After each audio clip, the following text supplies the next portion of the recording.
Me puse a hacer estos videos para inspirar a los que ven estos videos a buscar las normas de la naturaleza. No las normas de la biología, sino las normas de la naturaleza humana. ¿En qué consiste nuestra conciencia? ¿De qué se compone? ¿Cuáles son las facultades que tiene la conciencia? ¿Por qué la conciencia sabe qué es el bien y qué es el mal? Para saber eso debe tener algún estatuto. Y si no tiene algún estatuto, debe tener algún conocimiento de los valores de plenitud, justicia y bienestar.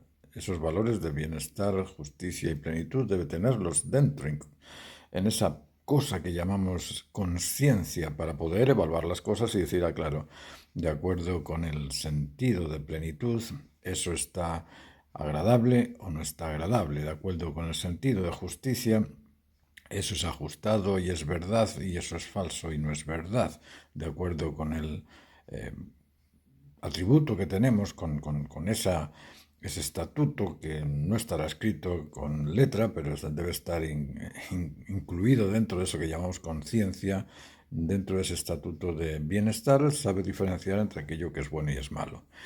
La conciencia tiene facultades y tiene atributos. Los atributos son los valores absolutos de plenitud, justicia y cumplimiento del deber, o de plenitud, justicia y bienestar. Esos son valores absolutos que son incambiables, son constantes e inmanentes, son inmutables y están siempre ahí en la conciencia. Y de eso somos o debemos ser conscientes de ellos, de esos valores. Pero para eso tenemos que estudiar la psicología y parece que la filosofía a nosotros nos resbala. Bueno, aquel que le resbale va a quedar sin realizarse, porque no se puede uno realizar si no conoces cuál es tu conciencia. En el fondo, la conciencia lo que busca es la realización de su conciencia. Es decir, tenemos que ser conscientes de aquello que somos inconscientes ahora mismo, conscientes de esa conciencia. Los atributos de la conciencia son muy simples. En principio tiene los valores absolutos, después tiene también una capacidad sensible, emocional, una capacidad intelectual y una capacidad creativa. Emoción, intelecto y voluntad son atributos de la conciencia. Ahora, la conciencia tiene facultades también. Y tiene esas facultades de las virtudes. La facultad de ser prudente ante la alternativa válida, la facultad de ser firme frente a la determinación a conseguirlo, la facultad de ser templado ante las diferencias que puedas encontrar en el camino de la producción de aquello que estés produciendo, aquello que estés creando. Esas son virtudes que tienen que ser controladas y deben de ser controladas por la conciencia del ser. Aquel ser que controla la prudencia pues va a ser prudente y le van a salir las cosas porque va a optar por aquello que le beneficia porque piensa en la consecuencia antes de tomar la alternativa. Eso es el dominio de la prudencia. Aquella persona que es firme va a saber que no va a dejar a un lado aquello hasta que no lo termine, y eso le hace ser valiente, le hace ser determinado, le hace ser firme y está controlando la firmeza.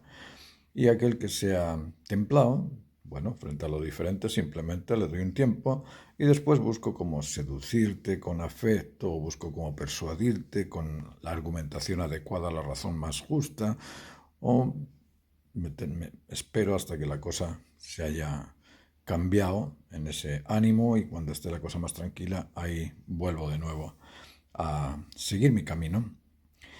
Esas facultades y esos atributos de la conciencia debemos conocerlos al máximo.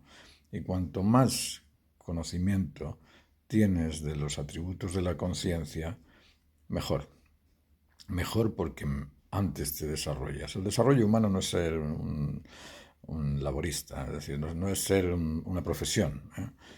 Ser médico es ser profesional de la medicina, ser artista es ser profesional del arte, ser músico es ser profesional de la música, pero eso no te realiza. Michael Jackson no se realizó y mejor, imaginaos el éxito que tuvo y no se realizó. No, jamás pudo decir yo viví una vida plena, una vida justa, una vida completa. No, no, ¿por qué? Porque no tuvo los afectos vinculares parentofiliales, filioparentales, ni fraterno-conyugales tampoco. Entonces, por mucho que consigues cosas físicas, pero no consigues el desarrollo mental de tu conciencia. Y eso es lo interesante. El desarrollo mental de tu conciencia te hace ser. ser como lo fue Jesús, ser como lo fue Gandhi, ser como lo fue Buda, ser como lo fue Confucio, ser como lo fueron los sintoístas. Es decir, hay un montón de ejemplos de seres que se han preocupado del desarrollo mental. Los orientales se preocupan más de los vínculos intrafamiliares que de las relaciones laborales. Están trabajando todo el día, pero están trabajando con su familia en proyectos familiares. En Occidente, ¿dónde ves eso? ¿Dónde ves que los padres y los hijos estén? Hay algunos, sí, hay algunos, pero reducidos. ¿Por qué? Porque la mayoría se va del campo a la ciudad a trabajar en la empresa de otro, o va de la ciudad al campo a empezar su propio emprendimiento, independiente de los familiares, porque como saben, entre los familiares a veces no se llevan bien. Es decir, la finalidad occidental de las personas es el egoísmo. Y el egoísmo es la primera condición antihumana. Todas las especies son incondicionales ante el bien de la especie. Todas.